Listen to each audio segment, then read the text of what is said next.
പ്രിയപ്പെട്ടവരെ, ഞാനൊരു പ്രസംഗത്തിന് മുതിരുന്നില്ല.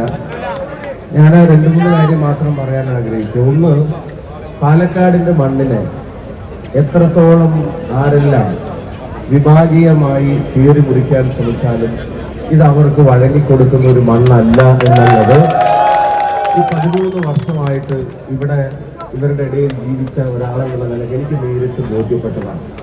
ഈ ജനതയുടെ സ്നേഹത്തെ വാക്കിൽ പറയാൻ കഴിയില്ല. ചിലപ്പം ചെറുതായിട്ടൊന്ന് ചിരിക്കുകയുണ്ടാവും, അല്ലെങ്കിൽ ഇങ്ങനൊന്ന് തലയാട്ടം ഉണ്ടാവും. ഇപ്പൊ വയസ്സായ ഒരമ്മ, ആ അമ്മയുടെ മുമ്പിൽ നിങ്ങൾ ചെന്ന് നിൽക്കുമ്പോൾ അവര് നമ്മളെ പ്രസവിച്ചതാവില്ല. എന്താണ്ട് ഉണ്ണി, എന്താണ്ട് മകനേന്ന് നീട്ടി ചോദിച്ചാൽ അത് എത്രത്തോളം അത് ഉള്ളിൽ തട്ടുമെന്നാണ് അനുഭവിച്ചറിഞ്ഞവർക്കേ പറയാൻ പറ്റൂ. നമ്മൾ ഓരോരുത്തരുടെയും വീട്ടിലെ എല്ലാ കാര്യങ്ങളും ചെയ്തു കൊടുക്കുന്നവരായിട്ടല്ല, അവർക്ക് ചെലവിന് കൊടുക്കുന്നവരായിട്ടല്ല, അവരുടെ കടങ്ങൾ വീട്ടുന്നവരായിട്ടല്ല, അവരുടെ വ്യക്തിപരമായ ആനുകൂല്യങ്ങളുടെ പുറകിലെ ശക്തിയായി പ്രവർത്തിക്കുന്നത് കൊണ്ടല്ല. നാടിനു വേണ്ടി പ്രവർത്തിക്കുന്നു എന്ന് തോന്നിയാൽ മറ്റെല്ലാ പരിഗണനകൾക്കും അപ്പുറത്തേക്ക്, ജാതിയുടെയും മതത്തിന്റെയും എല്ലാ അതിർവരമ്പുകൾക്കും അപ്പുറത്തേക്ക് ചേർത്ത് പിടിക്കാൻ ഈ മണ്ണിനുള്ള ശേഷിയും കഴിവും അതാരെല്ലാം വില കുറച്ച് കണ്ടാലും അതൊന്നും പാലക്കാടിന്റെ മണ്ണിൽ വിലപ്പോവില്ല എന്നുള്ള കാര്യത്തിന് ഒരു സംശയമില്ല. മറ്റൊരു പ്രധാനപ്പെട്ട കാര്യം, ഇവിടെ 3 തെരഞ്ഞെടുപ്പിൽ മത്സരിച്ച് ജയിച്ച ഒരാളാണ്. ആ 3 തെരഞ്ഞെടുപ്പിൽ മത്സരിച്ച് ജയിച്ച എനിക്ക് ഒരു വോട്ട് കിട്ടാൻ വേണ്ടിയും ഒരു വീട്ടിലും നോട്ട് കെട്ടുകൊണ്ട് പോവേണ്ടി വന്നിട്ടില്ല എന്നുള്ളത് ഈ നാടിന്റെ പ്രത്യേകതയാണ്. അതെന്റെ പ്രത്യേകതയല്ല, അത് ഈ നാടിന്റെ പ്രത്യേകതയാണ്.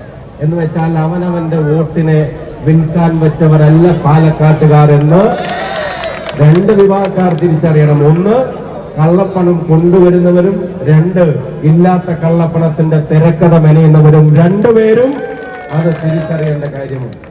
3, രാഹുൽ മാങ്കൂട്ടത്തിൽ എന്ന ചെറുപ്പക്കാരനെ ഈ നാടിനേറെ പരിചിതമാണ്. ഞാനൊരു സ്ഥാനാർത്ഥിയായിട്ട് അദ്ദേഹത്തെ പരിചയപ്പെടുത്താൻ വേണ്ടി ഏതൊരിടത്ത് ഞാൻ പോകുമ്പോഴും രാ എന്ന് പറയുമ്പോഴത്തേക്കും മാങ്കൂട്ടമല്ലേ എന്ന് ആളുകൾ തിരിച്ചു ചോദിക്കുന്ന ഒരു നാടാണ്. ഞാൻ 2011 ഇവിടെ മത്സരിക്കാൻ വരുമ്പോ എന്നെ എത്ര പാലക്കാട്ടുകാർക്ക് അറിയാമോ, അതിന്റെ എത്രയോ ഇരട്ടിയാണ് രാഹുൽ മാങ്കൂട്ടത്തിനെ അറിയുന്ന പാലക്കാട്ടുകാർ എന്നുള്ള കാര്യത്തിന് സംശയം വേണ്ട. 4, ഈ നാടിനെ സംബന്ധിച്ചിടത്തോളം നാടിന്റെ ശബ്ദമായി നിൽക്കാൻ തീരുമാനിച്ചാൽ, നാടിനോടൊപ്പം പ്രവർത്തിക്കാൻ തീരുമാനിച്ചാൽ ജനിച്ച വില്ലേജും പ്രസവിച്ച ആശുപത്രി നോക്കിയിട്ടല്ല, അവരുടെ കഴിവും ശേഷിയും നോക്കിയിട്ടാണ് പാലക്കാട്ടുകാർ വോട്ട് ചെയ്യുക എന്നുള്ള കാര്യത്തിൽ സംശയം വേണ്ട. ഈ പാലക്കാടിന്റെ മണ്ണിലേക്ക് ആലപ്പുഴയിൽ നിന്ന് കൊണ്ടുവന്ന് മത്സരിപ്പിച്ച, കണ്ണൂരിൽ നിന്ന് കൊണ്ടുവന്ന് മത്സരിപ്പിച്ച, അതുപോലെ തന്നെ തൃശ്ശൂരിൽ നിന്ന് കൊണ്ടുവന്ന് മത്സരിപ്പിച്ച, മറ്റനേകം ജില്ലകളിൽ നിന്ന് ആളുകളെ കൊണ്ടുവന്ന് മത്സരിപ്പിച്ചതിന്റെ പരിചയ സമ്പത്തും പഴക്കവും ഒക്കെ ഇവിടുത്തെ എല്ലാ മുന്നണികൾക്കുമുണ്ട്. ജയിപ്പിച്ചതും മുഖ്യമന്ത്രിയാക്കിയതും പ്രതിപക്ഷ നേതാവാക്കിയതിന്റെ ചരിത്രം വരെയുണ്ട്. ഇപ്പൊ രാഹുൽ മത്സരിക്കുമ്പോൾ മാത്രം അവിടെ ജനിച്ച ജില്ലയും വില്ലേജും ആശുപത്രിയും ഒക്കെ ചർച്ചക്കെടുക്കുന്നത് പ്രാദേശികവാദത്തിന്റെ സ്നേഹം കൊണ്ടൊന്നും അല്ല, നേരെ മറിച്ച് മറ്റൊന്നും ആ സ്ഥാനാർത്ഥിക്കോ രാഷ്ട്രീയമായിട്ടോ പറയാനില്ലാത്തതിന്റെ പേരിലാണ്. 5, ഈ നാട്ടിലുണ്ടാകുന്ന വിവാദങ്ങൾ അത് ചിലരുടെ അടുക്കളയിൽ അത് പാകം ചെയ്ത് വേവിച്ച് പുറത്തേക്ക് വിടുന്നതിന്റെ പ്രധാനപ്പെട്ട കാരണം ഈ നാട്ടിലെ പാവപ്പെട്ട കർഷകന്റെ നെല്ല് സംഭരിച്ചതിൽ അതിന്റെ വില കൊടുത്തോ എന്ന് ചോദിച്ചാൽ ഇല്ല എന്നാണ് ഉത്തരം. സംഭരണ വില വർദ്ധിപ്പിച്ചോ എന്ന് ചോദിച്ചാൽ ഇല്ല എന്നാണ് ഉത്തരം. എന്ന് സംഭരണം തുടങ്ങുമെന്ന് ചോദിച്ചാൽ കൃത്യമായിട്ട് ഉത്തരമില്ല. എത്ര വിലക്ക് സംഭരിക്കുമെന്ന് ചോദിച്ചാൽ അതിന് ഉത്തരമില്ല. പെൻഷൻ ഉൾപ്പെടെയുള്ള ആനുകൂല്യങ്ങൾ മുടങ്ങിക്കിടക്കുന്ന കുടിശ്ശികളെ സംബന്ധിച്ച് ചോദിച്ചാൽ അതിനൊന്നും ഉത്തരമില്ല. ക്ഷേമനിധിയുടെ ആനുകൂല്യങ്ങൾ ചോദിച്ചാൽ, വിലക്കയറ്റം ചോദിച്ചാൽ, ഇവിടുത്തെ വ്യാപാരി സമൂഹം നേരിടുന്ന ബുദ്ധിമുട്ടുകളെ സംബന്ധിച്ച് ചോദിച്ചാൽ, GSTയിലെ പ്രയാസങ്ങളെ സംബന്ധിച്ച് ചോദിച്ചാൽ, സിലിണ്ടറിന് 950 കൊടുക്കേണ്ടി വരുന്നതും ലിറ്ററിന് 108 പെട്രോളിനും 96 ഡീസലിനും കൊടുക്കേണ്ടി വരുന്നതിനെ സംബന്ധിച്ചൊക്കെ ചോദിച്ചാൽ അതിനൊന്നും കൃത്യമായി ഉത്തരം പറയാനില്ലാത്തവർ. ഏറ്റവും ഒടുവിൽ നവീൻ ബാബുവിന്റെ കുടുംബം, 2 പെൺമക്കളും ആ ചേച്ചിയും ആ ചുമരിൽ ആ ഭർത്താവിന്റെ ഫോട്ടോയിലേക്ക് നോക്കിയിരിക്കുന്നത് കണ്ട് വേദനിച്ച കേരളം. അന്ത്യകർമ്മങ്ങൾ അവസാനമായി മകൻ ചെയ്യുന്നത്, അല്ലെങ്കിൽ ആൺകുട്ടികൾ ചെയ്യുന്നത്, ഏട്ടന്റെയോ അനുജന്റെയോ മക്കൾ ചെയ്യുന്നതിന് പകരം ആ അരയിൽ ഒരു തോർത്തും കെട്ടി ആ പെൺകുട്ടി ഈ തോളിൽ ആ മൺകുടവും വെച്ചതൊരു വാക്കത്തി കൊണ്ട് അതിന്റെ അറ്റം പൊട്ടിച്ച് അച്ഛന്റെ മൃതദേഹത്തിന്റെ ചുറ്റിലും നടക്കുന്ന കാഴ്ച കണ്ട അധികാരത്തിന്റെ അഹന്തയ്ക്കെതിരെ പ്രതികരിക്കാൻ കാത്തിരിക്കുന്നവരാണ് ഈ പാലക്കാട്ടെ ജനത എന്നുള്ള കാര്യത്തിന് ഒരു സംശയം നിങ്ങൾക്ക് വേണ്ട. ഈ നാട് അതൊക്കെ വിലയിരുത്താൻ ശേഷിയുള്ള നാടാണ്. ഈ നാട് അതിനൊക്കെ കഴിവും അതിനൊക്കെ ആർജവുമുള്ള നാടാണ്.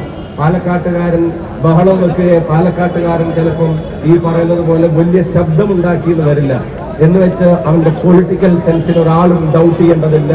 പാലക്കാടിന്റെ രാഷ്ട്രീയ ബോധം, പാലക്കാടിന്റെ ജനാധിപത്യ ബോധം, പാലക്കാടിന്റെ മതേതര ബോധം, അതിനെ പരാജയപ്പെടുത്താൻ ആർക്കും കഴിയുമെന്ന് ഞാൻ കരുതുന്നില്ല.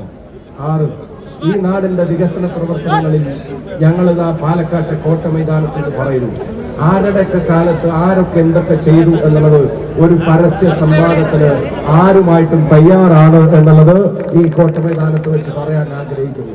എല്ലാ കാലത്തേക്കും പാലക്കാടിനെ കൊണ്ടുവന്ന കാര്യങ്ങൾ പറയട്ടെ. 7, രാഹുൽ മാങ്കൂട്ടത്തിൽ എന്ന ചെറുപ്പക്കാരൻ ഈ പാലക്കാടിനെ ഭാവിയിലേക്ക് നയിക്കാൻ ആഗ്രഹിക്കുന്ന ഒരാളാണ്. 2026 ഒരു UDF ഗവൺമെന്റ് വരുമെന്നുള്ളത് ഈ നാട്ടിൽ എല്ലാവർക്കും ബോധ്യമുള്ള കാര്യമാണ്.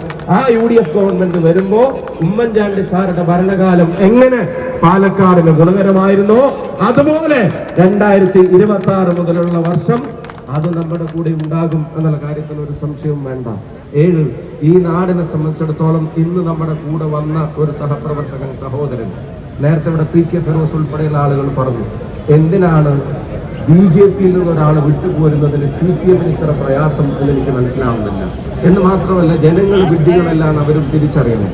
ആ നേതാവ് പാർട്ടി വിടുന്നു എന്നൊരു ഒരു ധ്വനി പുറത്തു വന്നപ്പോഴത്തേക്കും അയാൾ ഉത്തമനായ ആളാണ്, വ്യക്തിപരമായി ഒരു വെറുപ്പുമില്ല, വിരോധവുമില്ല, മാന്യനായ ആളാണ്, ആശയങ്ങളോട് മാത്രമേ വിയോജിപ്പുള്ളൂ, ആ ആശയങ്ങൾ വിട്ടാൽ ഞങ്ങൾക്ക് സ്വാഗതം ചെയ്യാൻ ഒരു തടസ്സവുമില്ല എന്ന് പത്രസമ്മേളനം നടത്തി പറഞ്ഞിരുന്ന ആളുകൾ.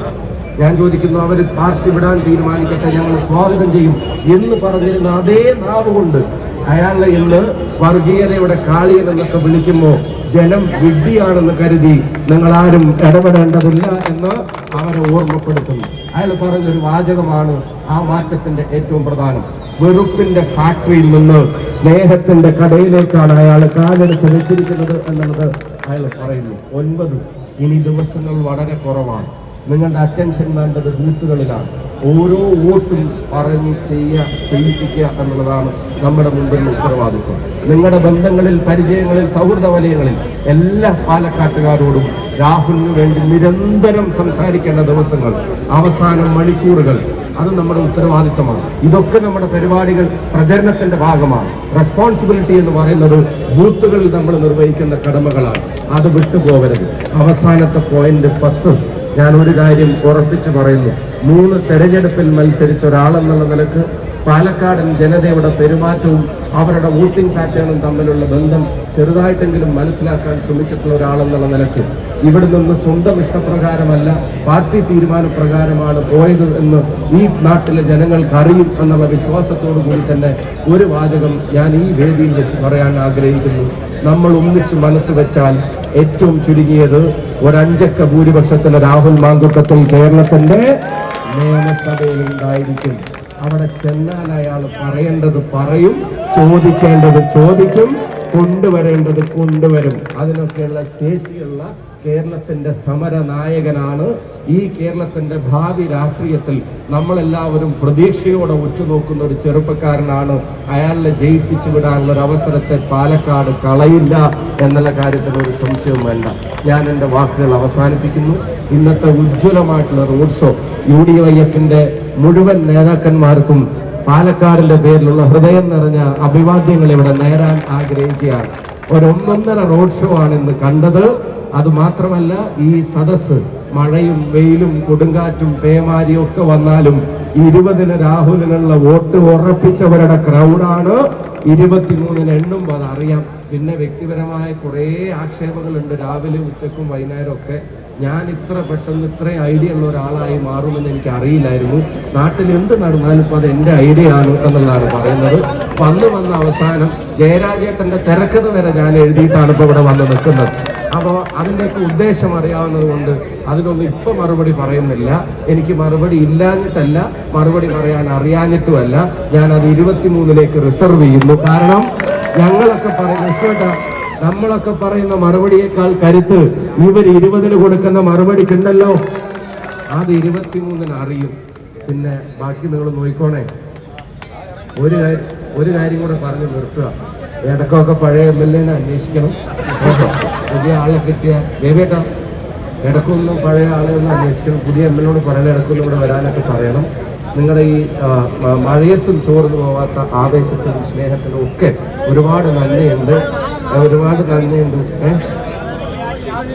വടകരക്ക് പോകുമ്പോൾ ഈ വഴി വന്നിട്ട് പോകാം. വടകരക്കാരെന്നെ തെരഞ്ഞു വന്നിട്ടുണ്ട്, ഞാനതോടെയാണ് പോകുന്നത്. പിന്നെ അപ്പോ ഇതൊന്ന് ബൂത്തിലെ കാര്യങ്ങൾ ശ്രദ്ധിക്കണേ. സംഭവം ഗംഭീരമാക്കി കലക്കി ഉഷാറാക്കി എല്ലാവരോടും thank you so much. Adam ഭയങ്കരമായിട്ട് ഡാൻസ് ഒക്കെ കളിച്ച് അവനൊരാഗ്രഹമുണ്ട്, അവനൊരു പാട്ടുകൂടെ പാടിയിട്ടേ പോകത്തുള്ളൂ. അവരെക്കാളെ കോൺഫിഡൻസ് ഉള്ള ഒരാളെ ഞാനിപ്പോ ഇവിടെ കാണുന്നുള്ളൂ, അത് ഷാഫി പറമ്പിലാണ്. ആദം